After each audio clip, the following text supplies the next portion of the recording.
After the Nalco Water E-data app has been set up on your smart device, you are ready to get started conducting the rapid bio test today. Open the foil pouch and remove the contents.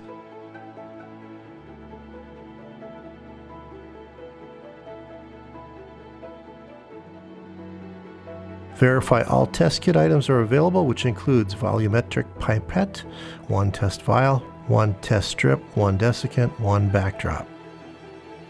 We'll now go over a few quick and easy steps on how to run a test. Add the water sample to the test vial using the pipette, 1 squeeze.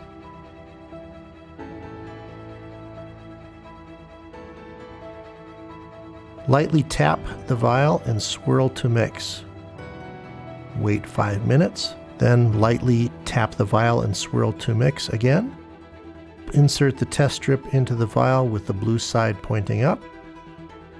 Leave the test strip in the vial for 10 minutes. Remove the test strip from the vial, placing it on the backdrop. Allow 2 minutes for the test strip to dry. Open the E-data app, navigate to select the asset link to the water sample. Position the smart device above the test strip. Align the test strip within the display window box with the blue side of the strip facing right. Capture the image, save the image, and you're done.